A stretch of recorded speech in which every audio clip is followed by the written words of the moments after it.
it still one of the very few modern philosophical books which people outside academic philosophy find really helpful. It shares that distinction with C.S. Lewis's little book, The Abolition of Man, which shoots with equally deadly aim at the same target. Both books effectively debunk the colourful, fantastic screen of up-to-date reductive ideas inside which we live, a screen which, despite a lot of surface activity, has not actually changed much since they were written. As Iris puts it, a smart set of concepts may be a most efficient instrument of corruption, because as she explains, we are anxiety-ridden animals.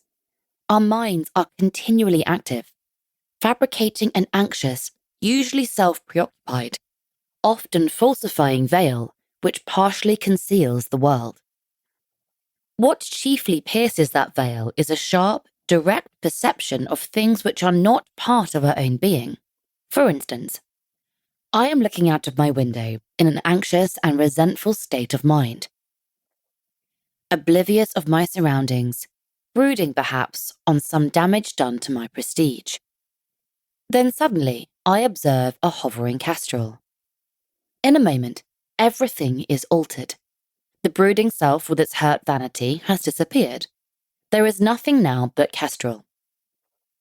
And when I return to thinking of the other matter, it seems less important.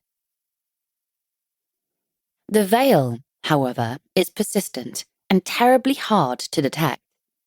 In every age, it subtly provides new, unnoticed ways of evading reality. Detecting those new forms is a prime business of philosophy. But of course, philosophers often find it no easier than other people. It is always a significant question to ask about any philosopher. What is he afraid of?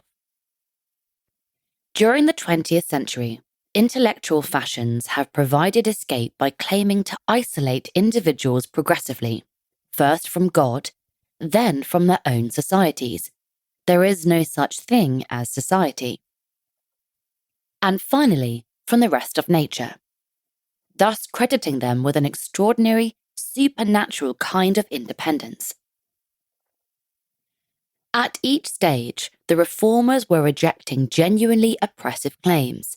But at each stage, the real, practical reasons for this rejection were gradually forgotten, as one theorist after another, Nietzsche, Freud, Skinner, Heidegger, Sartre, Hayek, Dawkins, dived in to indulge in the exaggerated rhetoric which, when these elements were combined, added up to an extreme and reductive individualism. That extremism made it increasingly hard to think out any intelligent reconciliation which would bring together the best parts of their various campaigns.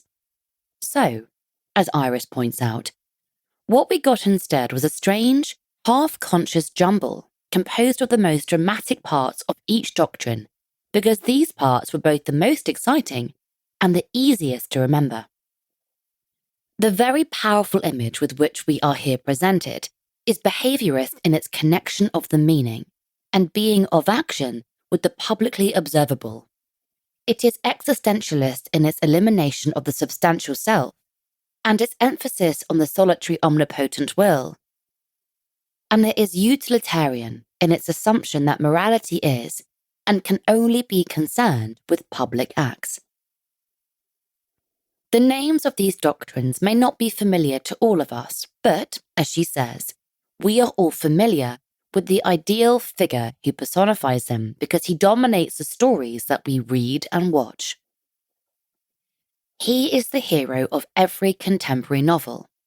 This man is with us still free, independent, lonely, powerful, rational, responsible, brave, the hero of so many novels and books of moral philosophy.